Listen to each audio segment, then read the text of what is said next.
Welcome everyone.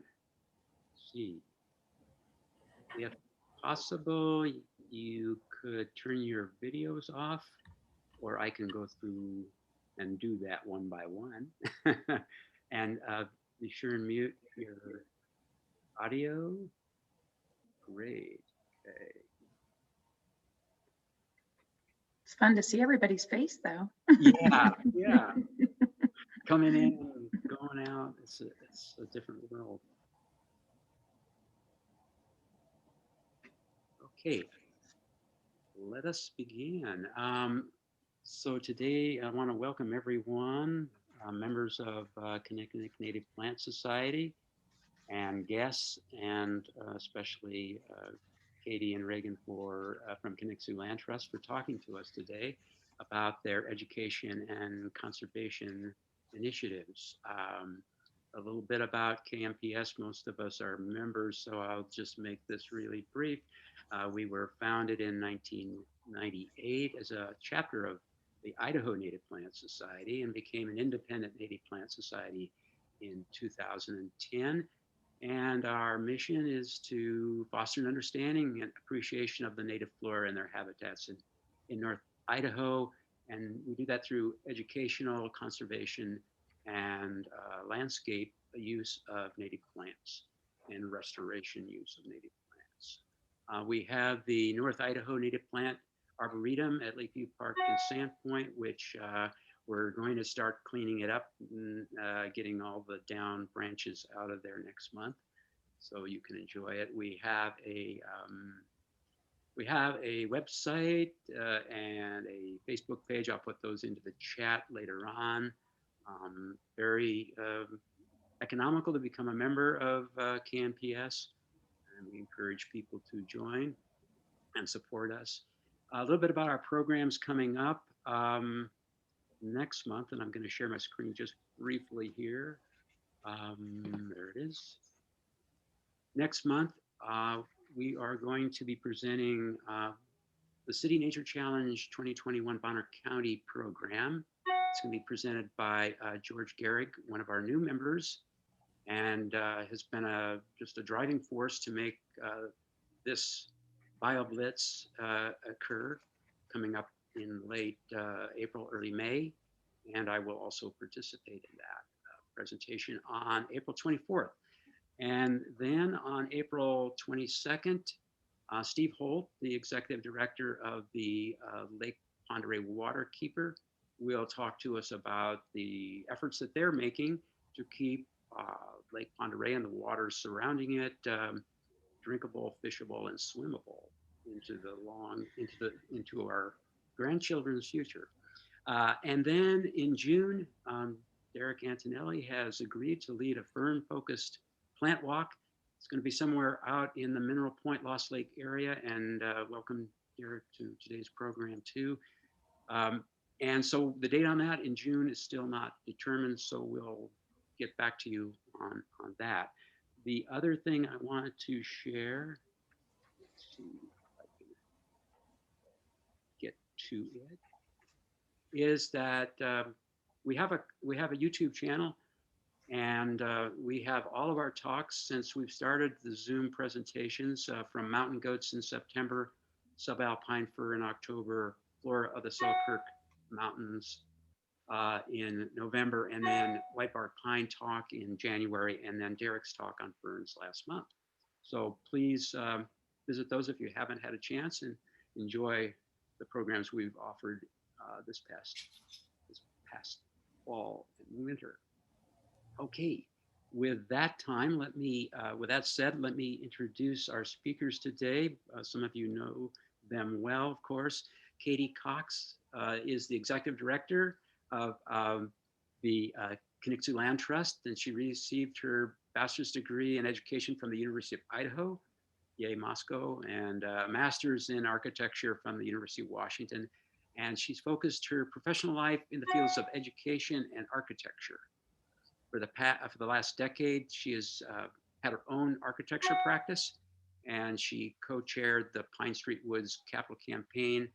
She has a deep love for Idaho landscape, that we all do, and teaching and learning and bringing people together and spending time outdoors. So welcome, Katie. Thank you.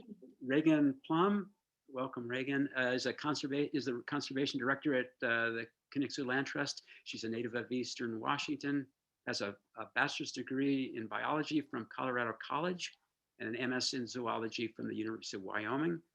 She's worked in wildlife issues in multiple states and across a spectrum of fauna, and has directed restoration work for the National Park Service and is a certified science teacher. Boy, you're doing a lot of stuff. Regan has led the conservation efforts at the Land Trust across North Idaho and northwestern Montana since 2013. Her professional and personal interests have always shared the common thread of conservation and responsible stewardship. With that said, I welcome Katie and Regan. Time is yours. Excellent. Thank you. Let me share screen. So happy to be with you all this morning. Thank you for taking time out of what is a beautiful dry weekend to spend some time learning about Kaniksu Land Trust, and we look forward to engaging in some questions afterwards. We have done a lot of work this year in terms of developing and as an organization does, really looking at our mission and vision. And we have, as our work at Kaniksu Land Trust has evolved over the last 20 years of our existence, we really have evolved as an organization in terms of what and how we act in our conservation work. We want to read for you really quickly our mission here, which caring for the lands and people of the Kaniksu region today, tomorrow, and forever.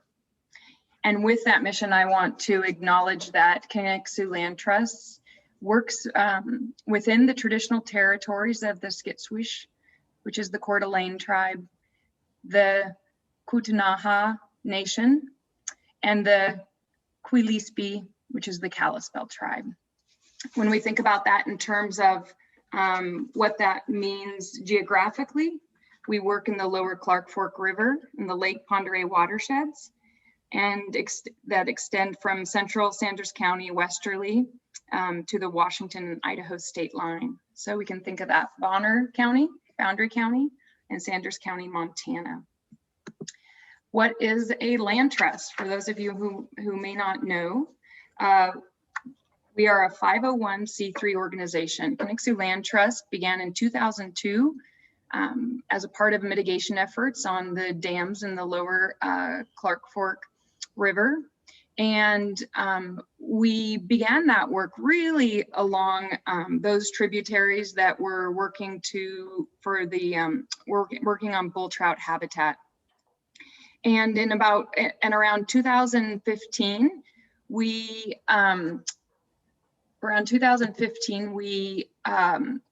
started working in an area we call community conservation, really looking at some of those things that impact us on a daily basis that you may not think right away are connected to the land, but when you think about them in the longer term, they truly are. And that would be our education programs, connecting children to the land, and that work that we do in trails, making sure that people can get out on the land.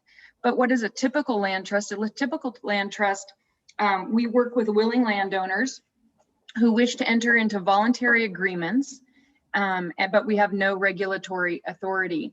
So we are one of the few entities qualified to hold what is called a permanent conservation easement. Regan will talk to you a little bit about what that conservation agreement means. And we work with community partners to do projects. You've seen, most recently Pine Street Woods and that work and what it took in order from our entire community to make that project happen. That's an excellent example of how we work with community partners. We work in cooperation, not confrontation, with a deep commitment to the land. Regan is going to talk now in terms of what is that conservation easement? What does that mean? Regan?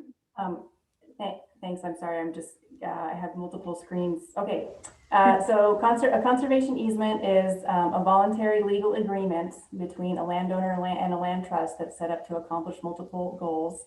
In the case of an agreement like this, the landowner continues to own and manage the property, and the land trust commits to upholding the restrictions in the agreement in perpetuity. So this is a somewhat complex legal mechanism, and I like to illustrate it by with the idea that when you own property, it's as if you acquire a box of pencils, and every pencil in that box represents a different right that you have. So if you have a parcel of land, you have the right to log it, the right to build homes on it, the right to recreate on it, the right to subdivide it, the right to sell it or gift it to somebody. And when you if you have some really important conservation values on that land that you want to ensure are protected even after your time, then you might take a single pencil out of that box, which represents the right to unlimited subdivision and development of that property. And through the granting of this conservation agreement, hand that pencil to the land trust, and a land trust will just hold it for you in perpetuity, essentially retiring those rights, and you, the property owner, still maintain all of the other rights associated with that property. So that's a way that I try to sort of illustrate how these conservation agreements work. They often provide income tax or estate tax savings to the landowner who grants the easement.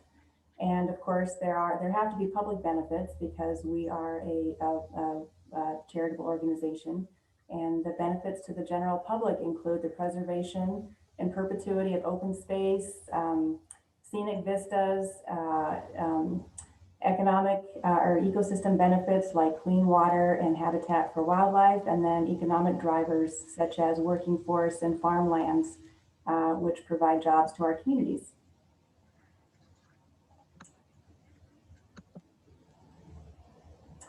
KLT has completed 30 such conservation projects in our service area, which Katie outlined for you. We currently protect nearly 4,000 acres of land in Bonner and Boundary counties of Idaho and Sanders County in Montana. Obviously 3 counties and 2 states. The property pictured here is actually a wetland property on the Pack River. This is the Wild Horse Trail Conservation Easement, which is home to close to 200 species of birds. And some of you may have visited it on a bird walk with landowner Fred Forsell, who often hosts KLT visitors to this amazing property in the spring and summertime.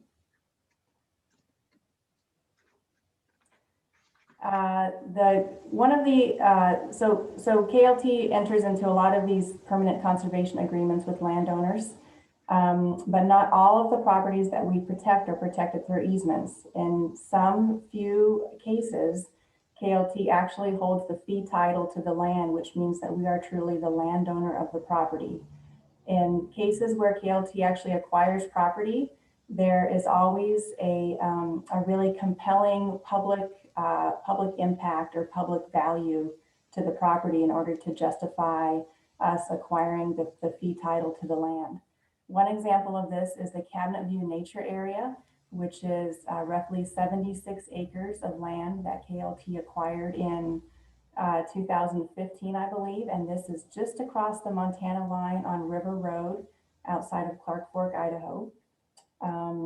It was actually an essential part of the outdoor track learning program that was developed to benefit Clark Fork Junior High and High School several years ago, when the school system was at risk of closing that school because of low enrollment numbers.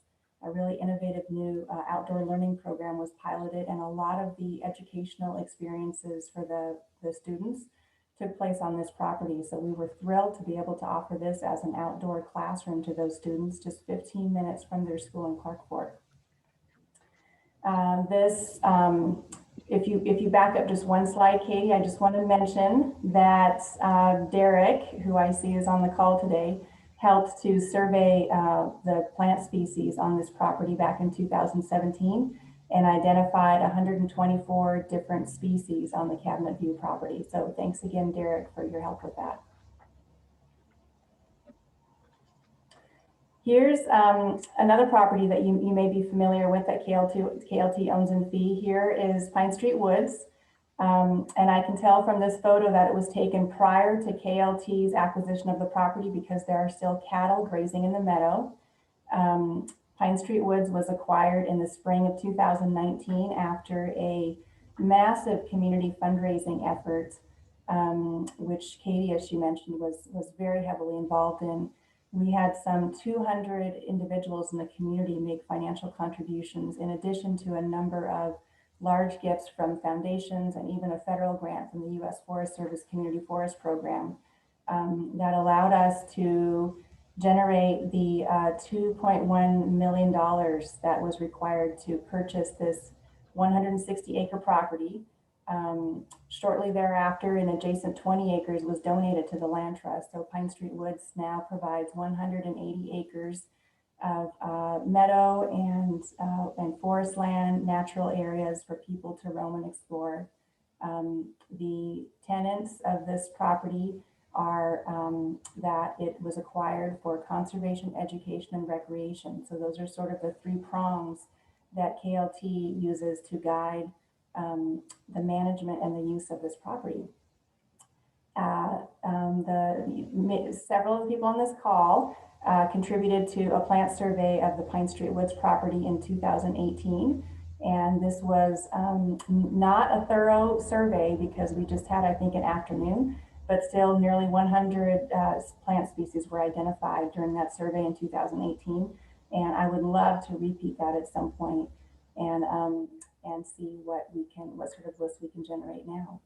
I also want to point out that in addition to adding to our general knowledge of the property, that survey was really helpful in helping to develop a list of native wildflowers that we purchased seeds in order to help to augment the meadow restoration project. So thank you to those who contributed to that plant survey in 2018.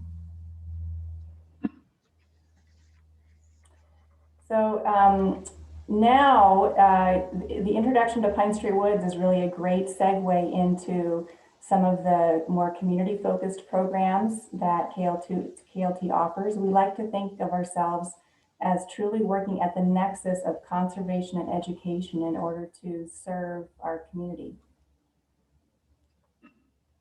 So one of the things that we wanted to do for you today was to give you an idea of what actually happens in some of our education programs. I think many of you know probably that we love to support children getting time outside, and we do that through a myriad of programs. We have a deep link to Lake Pend Oreille School District, and we work with them on in-school programming. This year, given the pandemic and the need for when they shortened that school schedule, and we had lots of children needing things to do between 1 o'clock and 4 o'clock, we altered some of our programming and made sure that we provided some after-school programming as well for these children who really needed to be taken care of in that afternoon hour. But we thought you in particular would love to come with us and experience a day at Camp Kaniksu and what that's like. We are so committed to connecting children with the natural world and fostering that ethic of conservation and stewardship. And I think after you spend this little short day with us, you will realize how we do that through our program. We have a dedicated staff member, Dave Kretschmar, who you see there on the left of your screen, who engages children with the outdoors year-round, regardless of the season. They are out there, whatever the weather or weather conditions. And you know what? The funny thing, no matter what the weather conditions, they have smiles on their faces. And there's nothing I love better than going to Pine Street Woods on a day when Dave has a group of children there and hearing their laughter and shouts as they run through the meadow and play. So now let's take a moment and pull yourself back, put yourself in your 9-year-old self, and let's walk through what we call a plant day at Pine Street Woods. So what might happen at Pine Street Woods? It might start with what Dave likes to call plant concentration mandala game. So pick and arrange 6 to 7 plants on a bandana in a creative shape. So Dave takes the bandana, he thinks about it, he likes to do it with a mandala, and cover it with another bandana. So all the kids gather around, and then you take off the top of the bandana. You give the children 10 seconds to look and memorize what they see, and then you give them a bandana, and they go off in groups, and they try to reproduce exactly the design that they saw by going and gathering their own plants. After 5 to 10 minutes, you give them just another little peek under the bandana, and then they go back and try to finish. At the end, you pull the bandana off and ask if they can name any of the plants, and then have a short conversation about the benefits that those plants provide that are on the mandala and possible uses. One that I love is that we can all do as well is brewing sun tea. So having just learned from a few plants, they then go on a scavenger hunt for dandelions, plantain, yarrow, and clover. The kids gather and shred all the plants into a big glass half-gallon jar that is already half full of water, of honey water. And after all the plants are added, they top it off with water, shake it, and put it in the sun for a few hours. And Dave always encourages the kids to carefully shake the jar whenever they would like to help brew this tea. Plant relays. He divides the kids into 3 groups, and each group has a bandana laid out on the ground with 10 plants on it. Each bandana has the same 10 plants. The bandana is then placed at the opposite end of the playing field, about 50 feet away, and the kids line up in 3 lines. You call out a plant, Mullen, and the kids race down and try to pick the right plant and then race back to their team. You have the instructor standing by the kids, and they check to see if they got the right plant, and each team gets a point for getting the right plant, and the first kid back with the right one gets a bonus point. After several rounds of calling out single plants, you have 2 kids, and they get ready for each team, call out 2 plants, St. John worts and sheep sorrel, then 3 plants at a time, and then 4 plants. And the kids love this game, running back and forth, trying to use that memory that they have. They also like to do scavenger. What you see here is the scavenger hunt in groups. And so each group, you give them a cardboard sheet, a field guide, and some push pins. So they bring back the specimens and they pin them to the piece of the cardboard. And they write the name in the large letters underneath.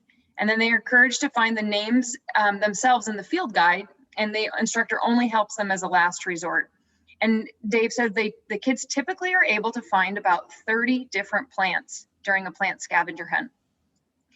There's always a snack break because like many of you might know, we really make sure that all the children that attend our programs, if they're in school, after school, Camp Kaniksu, that we provide food. We know the food security issue is especially harsh for our children here, and having that food and having everyone eat, providing that food and allowing everybody to eat the same thing is a really equitable way to make sure that we're feeding our children well.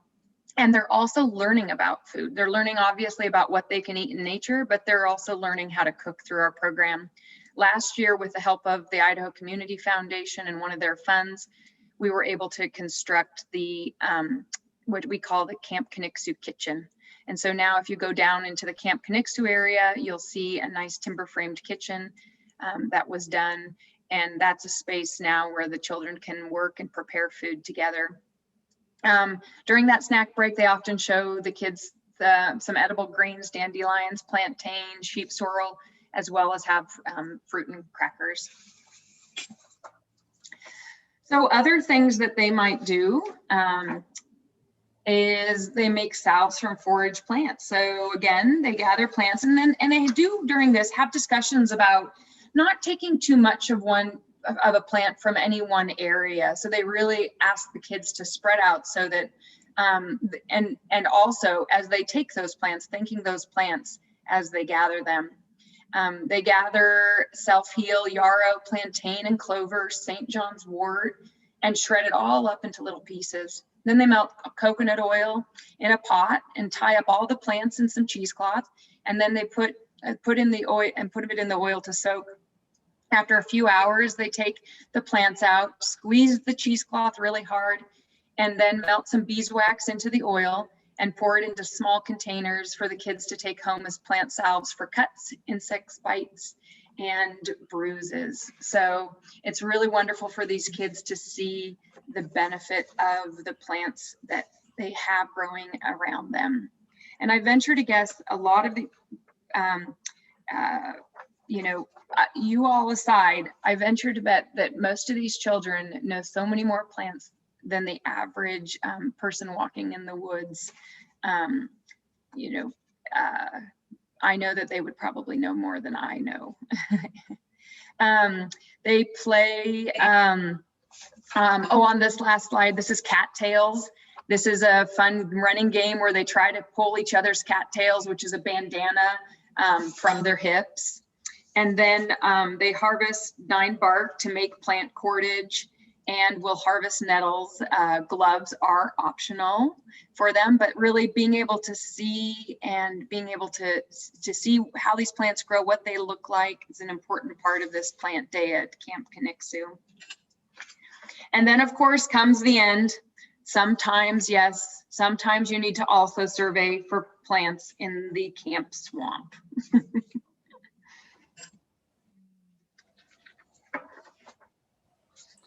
So we also want to speak today about our work with the Kalispel Tribe. We've always had a relationship with the Natural Resource Department of the Kalispel Tribe through our overlapping conservation efforts.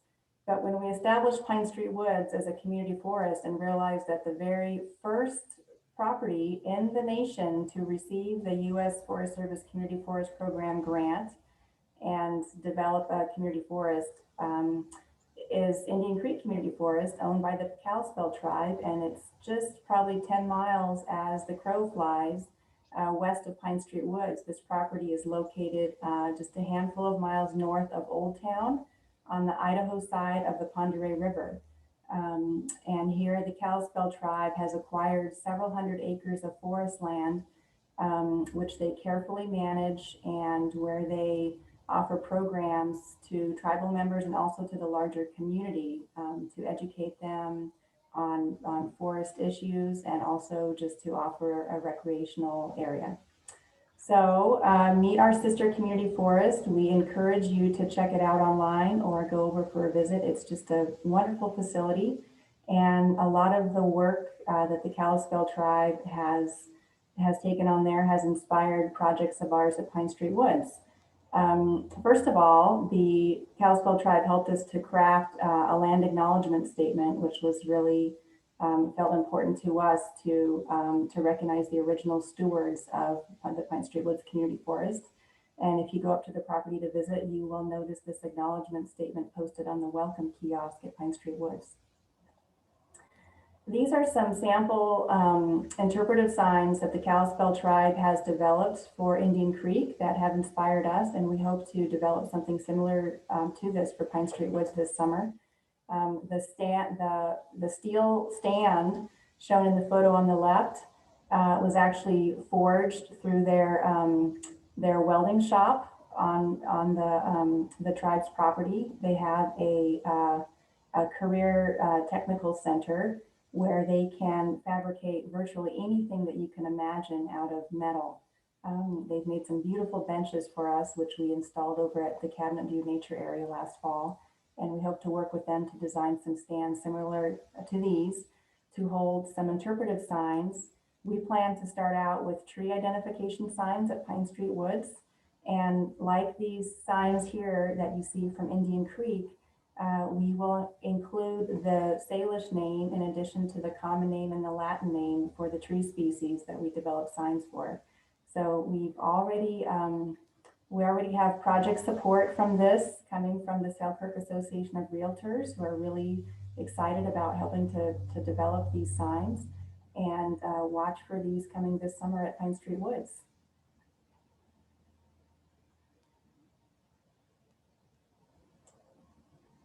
another project that the Kalispel Tribe has helped us with is they've become great advisors and have been providing management support for the land at Pine Street Woods, which really feels inspires confidence in us to have their expertise to help back up our management decisions. They brought their fire team over last fall to help burn off some of the slash piles from the meadow that were a result of salvage logging after a significant windstorm impacted the property almost exactly a year ago.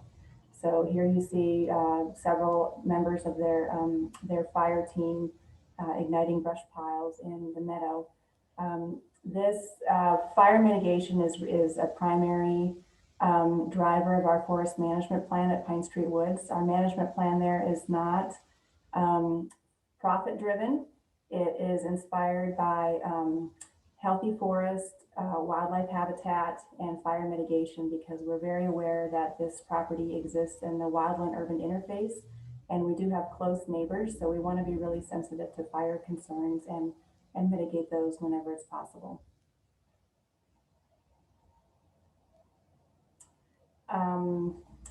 Next, let's see that some of our friends at the Natural Resources Department of the Kalispel Tribe also noticed this monster aspen tree, which is located down where our Camp Kaniksu kids play, and suggested it was just choked with small fir and white pine. So we've been working to clear this tree out in hopes that we might help to extend its longevity and also inspire some sprouting around it, because there were hardly any other aspen sprouts coming up around this old aspen.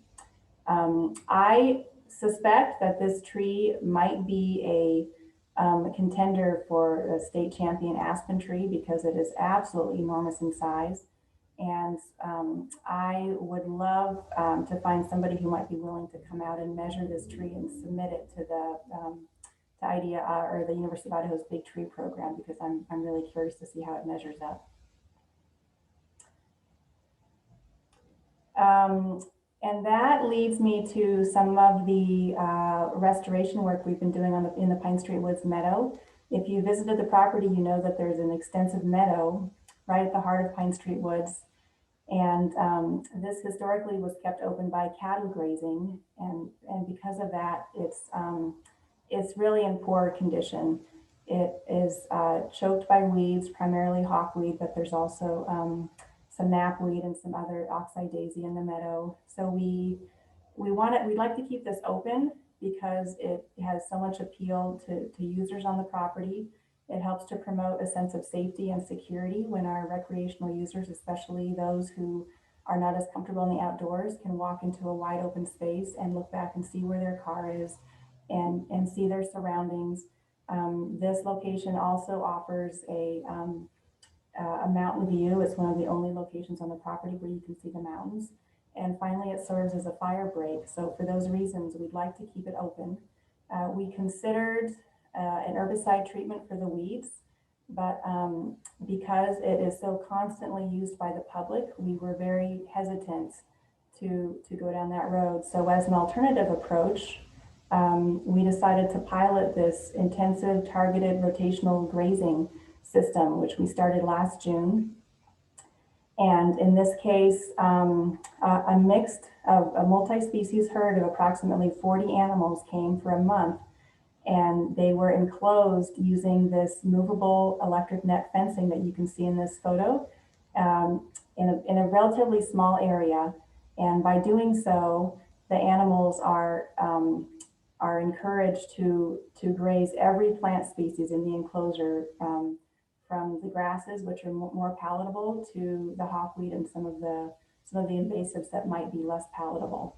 And then they are moved every single day to a fresh paddock. So the idea here, and this is taking the long view, I don't really expect to see a noticeable change for 3 to 5 years, because it will take some time. But the idea here is that the animals will discourage the weeds at a time when they're trying their hardest to set their seeds and really grow quickly. And by discouraging the weeds, the grasses, which grow faster, will have an opportunity to to come in and compete with the weeds. And over time, we hope to see a shift here. Also, the effect of the manure from the animals and their little hooves, which are really sharp and pointed compared to cattle or horses. Their hoof action, it really works well to incorporate the manure into the soil. And then in addition to that, we have overseeded the meadow with clover in hopes of renitrifying the soil and building some soil health there. So in this picture, I'd like to point out 3 of our 4 grazing species. You'll see sheep, goats, and llamas in this photo. And then also, if you look closely, you will see that on the near side of the fence, most of the hawkweed heads have been clipped. And beyond the fence, you'll see just kind of a yellow haze because the animals were so thorough at clipping all of the hawkweed heads. They would literally turn these small paddocks from yellow to green over the day's period that they were grazing there. And then the next day the paddock would be moved and they would do the same thing to the next area over. So this was a fascinating project. And Katie, will you back up just one slide?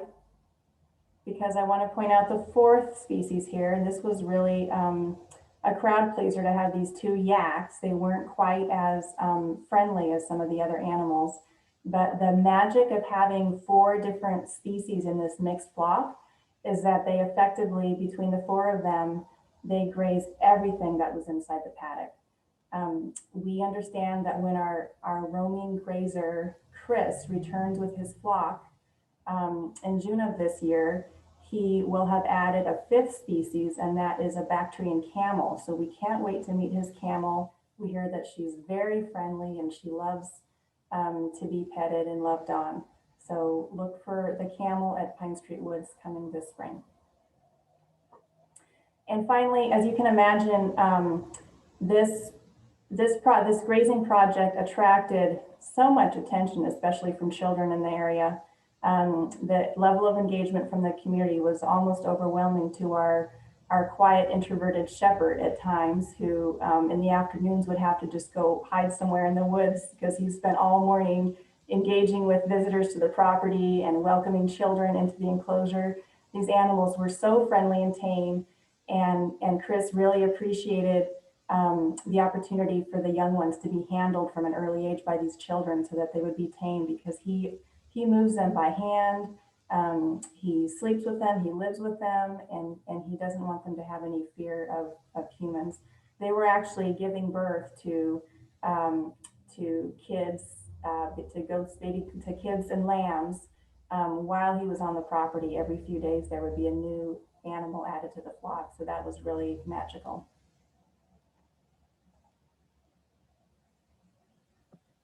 So one of the things that it's important for us to point out, especially and here most specifically with Pine Street Woods, is that Kaniksu Land Trust, with our staff of 5, really could not do this work and do the breadth of the work that we do without these vital community partners.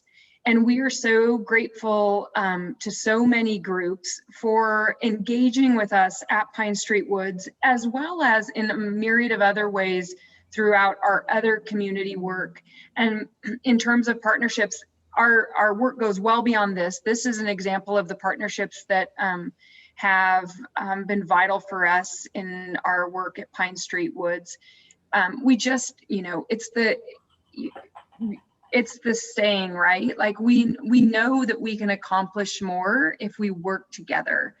And Pine Street Woods is just one example of that, but it has really helped us get to know some of our partners better, and also allow people to reach out to us and engage with us and in trying to solve some of these trying to solve some of these community-wide problems that we see, challenges that we see. So we're so grateful for these partnerships. We wouldn't be where we are without them, of course.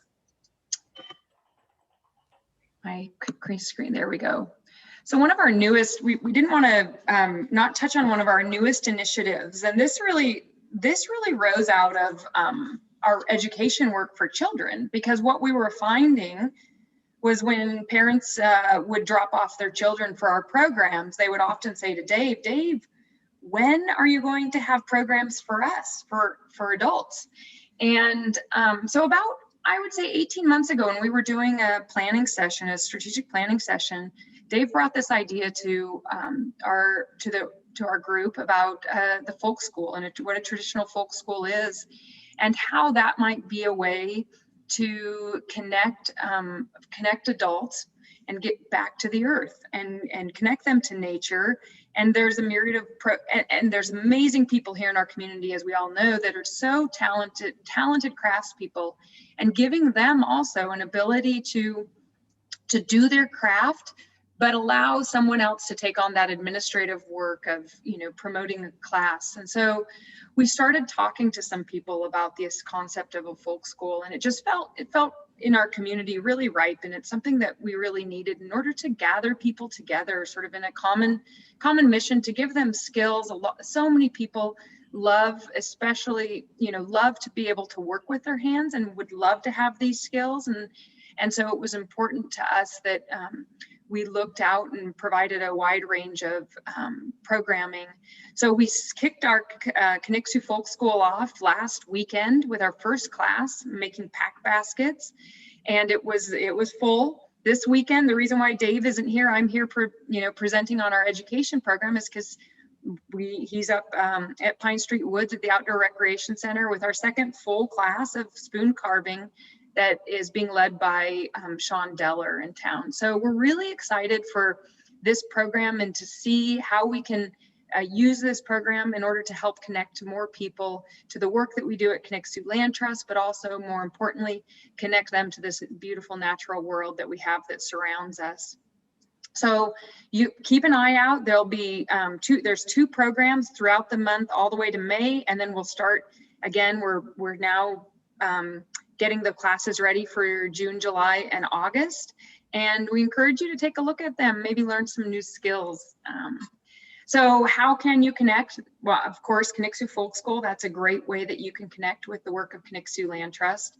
We will be doing a spring cleaning day at Pine Street Woods during Earth Week.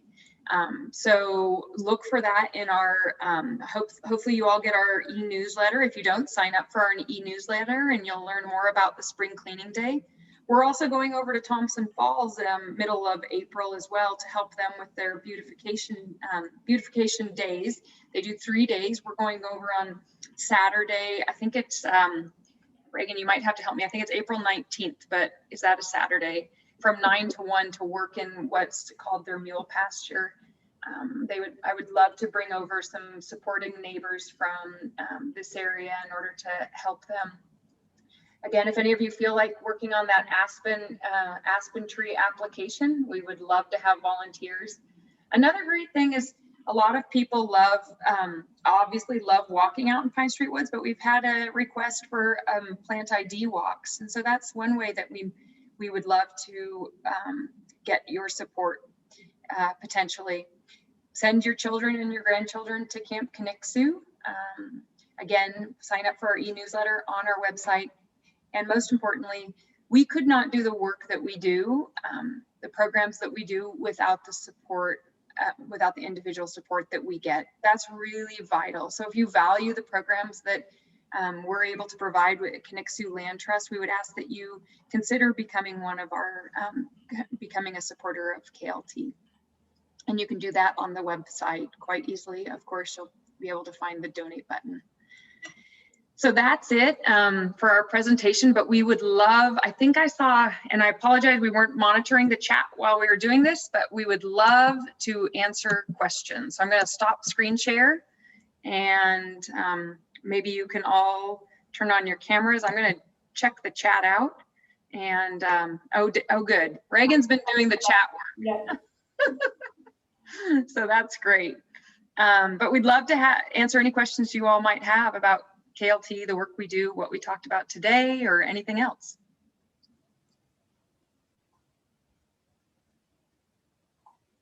I should also mention that be on the lookout, there's going to be a birding walk at Pine Street Woods that we will be listing in our April e-newsletter. I think that's June 5th. June 5th, Pine Street Woods Birdwalk. Exactly. And on June 5th, the Pine Street Woods Birdwalk, and I think it's a birdwalk and breakfast, right, Regan? That's right. And so it's a small fundraiser done by a board member and a friend of Pine Street Woods. And then if you mark your calendar on July 8th, we're doing a new fundraiser for Kaniksu Land Trust called Pairings in the Pines. And it's a walk and wine and food tasting. And then in fall, October 8th, Run for the Woods, which will be a little walk, run, whatever you want to make it. Again, another fundraiser for Kaniksu Land Trust. That's great. Great. Oh, all those activities. Planned. Yes, we're filling your summer calendars. Are there any questions that anyone would like to speak? Speak and not write in the chat. Please ask Katie and Regan now. I want to go see the yak and the camel. When will they be out there? We're expecting them in early June, but we'll keep you posted there, Preston. Mm-hmm. They're so fun. How far do you have to go to get a camel? Good. That's a question for Chris when he comes. I don't think it was an easy task. Many of the animals, they're just so they just are so lovey. Like they'll come up right away to you. The babies will sit in your laps. There's nothing better, really. I met the camel last spring and she is super, super sweet. She's just fuzzy and you can put your head right between her humps. Oh my gosh. The kids are gonna love her. Oh my God. Yeah, it's gonna be a zoo. It's really sweet. So each of the different grazers, they graze on the different plants or weeds in the meadow. They're selective. Mm-hmm. Yep. They're somewhat selective. There's a lot of overlap. For example, the yaks, of course, are primarily grazers. So I'm not sure how much they're going through the weeds. They're really targeting the grasses. The goats, of course, will eat anything. And they're helping us to control the regeneration of trees in the meadow too, because the goats are browsing on the bark of some of the small trees. And we would like to see some trees come back in the meadow, but for the most part, we'd like to keep it open. And there are thousands of seedlings regenerating in the meadow. So the goats are a great help in their forestry efforts as they work on the meadow. Cool.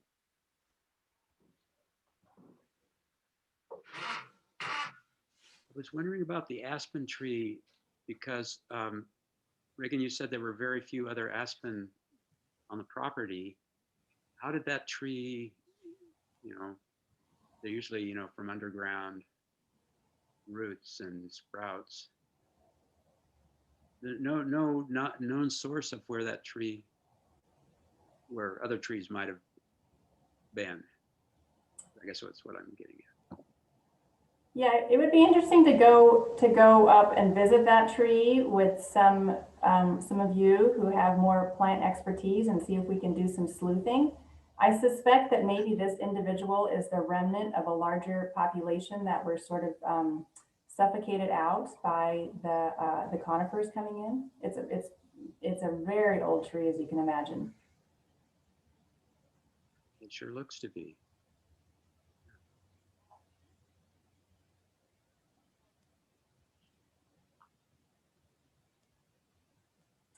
I was also going to post, I saw, Nancy, you asked about some of our other sites, like Cabinet View Nature Area, how you can access that. That's right on the Montana-Idaho border on River Road, right out of Clark Fork. But I'm going to try to put in the chat a link to that property too, if I can be so dexterous to do this.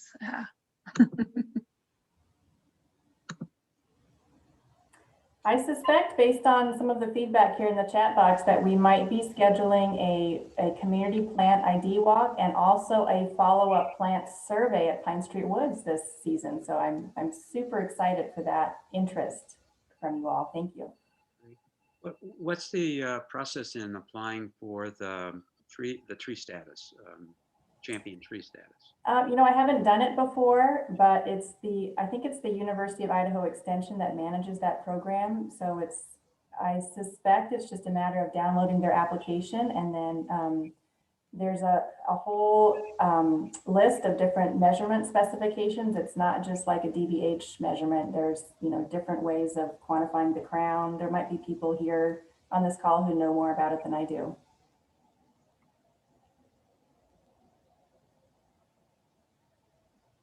As I understand it, it is DBH height and crown spread are the main characteristics.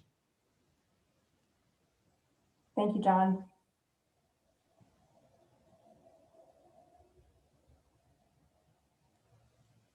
You know, the one, is it in Utah where the large aspen genetically identical clones from underground root system? I think that's been documented as being the largest.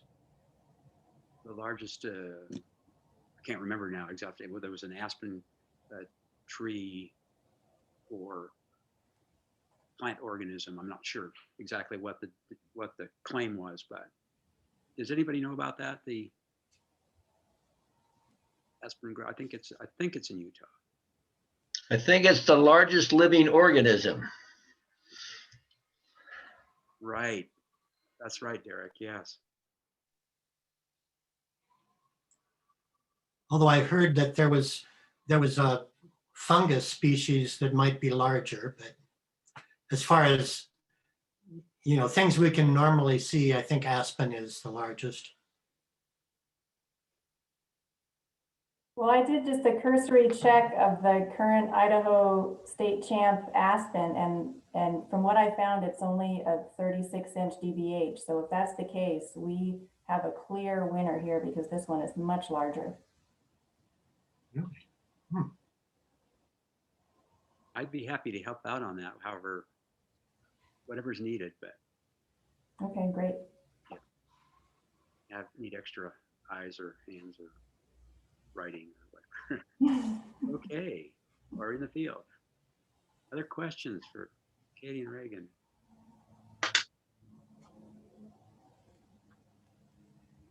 Maybe it's about time we all go out and enjoy this beautiful day. Sounds great. Well, But feel free, I would just say, just feel free anytime. Give us a call, stop by the office. Our door is always open, and we'd love to see you. So. Well, I personally, on behalf of the Kinnikinnick Native Plant Society, want to just really thank you, Katie and Regan, for just this inspirational talk on the activities and things you're doing. And I encourage everybody to support Kaniksu Land Trust because you're a gem in our community. Thank you. Thank you.